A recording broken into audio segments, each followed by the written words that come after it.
అందరికీ నమస్కారం. మా దినభయ న్యూస్ ఛానల్కి స్వాగతం, సుస్వాగతం. ఆంధ్రప్రదేశ్ రాజకీయాల్లో ఈరోజు మనం చూస్తున్నది సాధారణ రాజకీయ వివాదాలు కాదు. లక్ష్మణ రేఖను ఎప్పుడో దాటేశాయి వివాదాలు. వైఎస్ఆర్సీపీ పార్టీ రాజకీయాలు భయం అనే ఊబిలో మునిగిపోయాయి. లిక్కర్ స్కామ్ ఉందా లేదా అని విషయం కోర్టు తెలుస్తాయి. కానీ లిక్కర్ స్కామ్ మాత్రం ఒక పార్టీని మౌనంలోకి నెట్టివేసింది. అక్కడ ఏదో కూలిపోతోంది అన్న సిగ్నల్స్ మాత్రం బయటికి పంపిస్తోంది ఈ లిక్కర్ స్కామ్. ఎన్ఫోర్స్మెంట్ డైరెక్టరేట్ సమన్లు వస్తున్నాయి, విచారణలు జరుగుతున్నాయి. ఇది కొత్త కాదు, విచారణ కొత్త కాదు. కానీ ఒక ప్రశ్న ఉంది. ఇంత పెద్ద రాజకీయ పార్టీ నుంచి ఈ స్కామ్ విచారణ మొదలైన తర్వాత బలమైన ప్రతిస్పందన ఆ రాజకీయ పార్టీ నుంచి ఎందుకు లేదు? ఒక ప్రెస్ మీట్ లేదు, ప్రతివాదన లేదు, ప్రజల ముందుకు వచ్చే ధైర్యం అంతకన్నా లేదు. ఇది వ్యూహమా అందం? పోనీ వ్యూహమా, రాజకీయ వ్యూహమా మౌనంగా ఉండడం? లేక నిజాలు బయటపడతాయి అన్న భయమా? ఏంటి? ఒకప్పుడు రోజుకు 3-4 ప్రెస్ మీట్లు జరిపేవారు, మీడియాను బెదిరించే మాట్లాడేవారు. సీనియర్ నాయకులు ఎందుకో తెలియదు, ఈ స్కామ్ వచ్చిన తర్వాత ఆ సీనియర్ నాయకుల నోరు మౌనం పాటిస్తోంది. ఇక సిస్టమ్ని నడిపిన 5 సంవత్సరాల అధికారంలో ఉన్నప్పుడు వ్యవస్థను నడిపారు, సిస్టమ్ను నడిపారు. అటువంటి నడిపిన పెద్దల నోళ్ళు కూడా మూసుకుపోయాయి. కారణం తెలియదు. చిన్న నాయకుల మౌనం సరే, ఇంకా పెద్ద నాయకుల మౌనం కారణం తెలియదు. మొన్నటి వరకు రఫ్ఫాడిస్తాము, గంగారమ్మ జాతరలో తల నరికేస్తామని చెప్పిన వీరులు సూర్యులు ఎందుకు మౌనంగా ఉంటున్నారు ఈ లిక్కర్ స్కామ్ విషయంలో? ఏది మాట్లాడితే ఎక్కడ కొంప ములుగుతుందో అన్న భయమా? ఒక పేరు చెప్పగానే 10 పేర్లు బయటపడతాయి అన్న భయమా? ఏంటి? దేని గురించి భయము? రాజకీయాల్లో బయట శత్రువు ప్రమాదం కాదు, లోపల భయమే ఆ పార్టీని కొంప ముంచుతుంది. అదే అసలు ప్రమాదం. వీళ్ళ మౌనం ఏం చెబుతోందంటే వీళ్ళందరికీ అన్నీ తెలుసు అని చెబుతోంది. అందుకే మౌనం అర్ధాంగీకారం. కానీ ఎవరికి మాట్లాడే ధైర్యం లేదు. ఎందుకంటే ఒక్క మాట వాళ్ళు బయట పెడితే 10 మందిని ముంచేస్తున్నది ఆ మాట. చాలామంది, 10 మందినిగా చాలామందిని ముంచేస్తుంది ఆ మాట. అందుకే ఎవరు ఏ మాట మాట్లాడట్లేదు లిక్కర్ స్కామ్ గురించి. ఇదే సందర్భంలో ఎన్ఫోర్స్మెంట్ డైరెక్టరేట్ విజయసాయిరెడ్డి గారిని ఈ నెల 22వ తారీఖున విచారణకు హాజరవమని నోటీస్ ఇచ్చారు.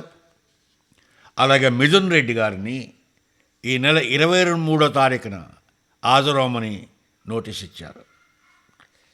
విజయసాయిరెడ్డి గారికి ఈ నోటీస్ ఇచ్చిన సందర్భంలో ఆయన ఒక ట్విట్టర్ అకౌంట్లో ఒక ట్వీట్ చేశాడు. ఏంటంటే ఆ ట్వీట్, వెనిజులా అధ్యక్షుడికి చుట్టూ సైన్యం ఉంది, ఆర్మీ ఉంది, ఎయిర్ ఫోర్స్ ఉంది, మిసైల్స్ ఉన్నాయి. ఇన్ని ఉన్నప్పటికీ అమెరికా అతన్ని అరెస్ట్ చేసి ఏ ఇబ్బంది లేకుండా అమెరికా తీసుకుని వెళ్ళిపోయింది. ఆ అధ్యక్షుడిని తీసుకుని ఎందుకు వెళ్ళిపోయింది? అమ్ముడైపోయారట, సైన్యం అమ్ముడైపోయింది. ఎయిర్ ఫోర్స్ అమ్ముడైపోయింది, అందరూ అమ్ముడైపోయారు. కాబట్టి ఏ ఇబ్బంది లేకుండా అమెరికన్స్ ఆ వెనిజులా అధ్యక్షుని పట్టుకెళ్ళిపోయాయట.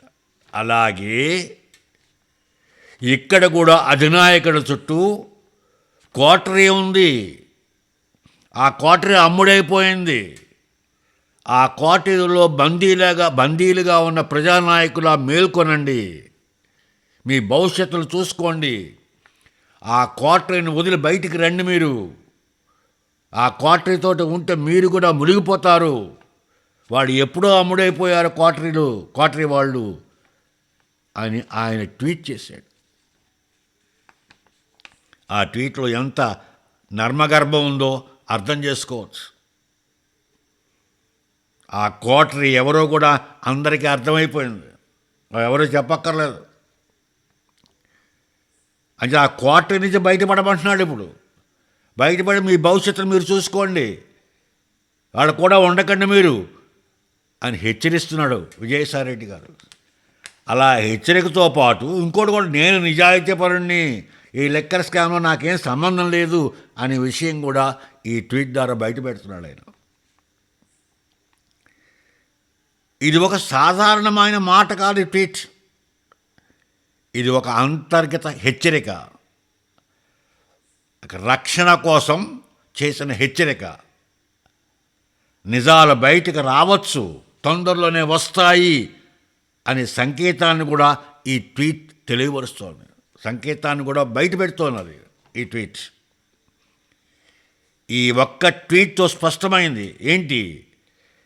ఎవరో ఇప్పటి వరకు రక్షింపబడుతున్నారు, ఎవరో నిశ్శబ్దంగా బాధ్యతల నుంచి తప్పించుకుంటున్నారు.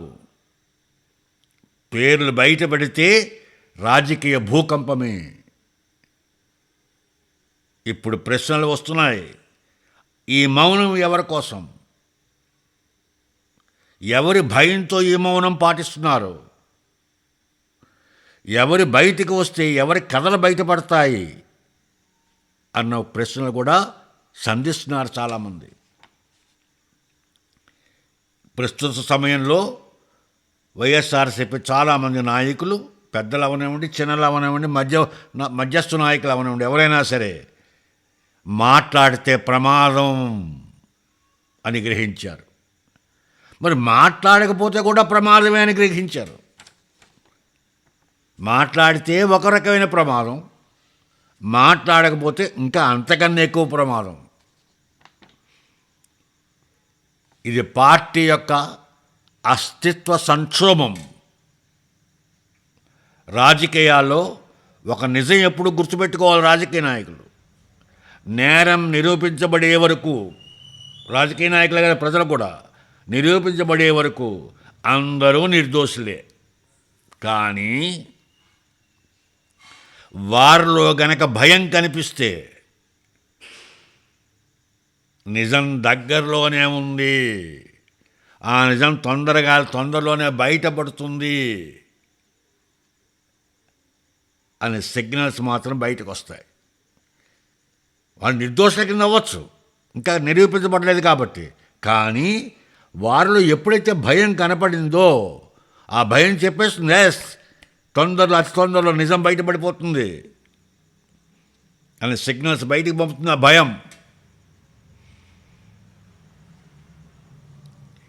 ఈ మౌనం మాత్రం చరిత్రలో శాశ్వతంగా మిగిలిపోతుంది.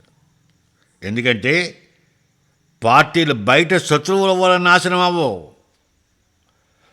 లోపల భయంతోనే ఈ పార్టీలు కూలిపోతాయి. ఇప్పుడు ప్రశ్న ఒకటే, ఈ మౌనం ఎప్పుడు బట్టబయలవుతుంది? ఎవరు నోరు ముందుగా తెరుచుకుంటుంది? అది జరిగిన రోజు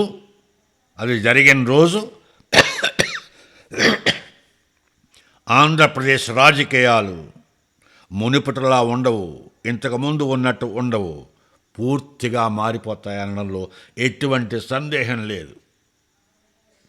కానీ మాకు కావాల్సింది, ప్రజలకు కావాల్సింది దోషులు బయటపడాలి, దోషులకి శిక్ష పడాలి, నిర్దోషులు బయటపడాలి, దోషులకు శిక్ష పడాలి. అదే ప్రజలకు కావాలి. ఈ లిక్కర్ స్కామ్లో కూడా దోషులకు శిక్ష పడుతుందని, రాష్ట్రానికి న్యాయం జరుగుతుందని ఆశిద్దాం. అలా జరగాలని కోరుకుందాం. ఆఖరిగా ఒక ప్రశ్న, ప్రతిసారిలాగే విజయసాయిరెడ్డి చేసిన ట్వీట్ వల్ల ప్రజలకి ఆఖరి లబ్ధిదారుడు ఎవరో అర్థమయ్యారా? తెలిసిందా? ఆ కోటరీ నాయకులు ఎవరో తెలిసాయా? పేర్లు అర్థమైందా అన్నది మీ అభిప్రాయాల్ని కామెంట్స్ రూపంలో తెలియపరుస్తారని ఆశిస్తున్నాను. అలాగే తెలియపరచాలని కోరుకుంటున్నాను. ఇక మా న్యూస్ ఛానల్ని బెల్ ఐకాన్ ద్వారా అందరూ సబ్స్క్రైబ్ చేయమని ప్రార్థిస్తున్నాను. జై హింద్.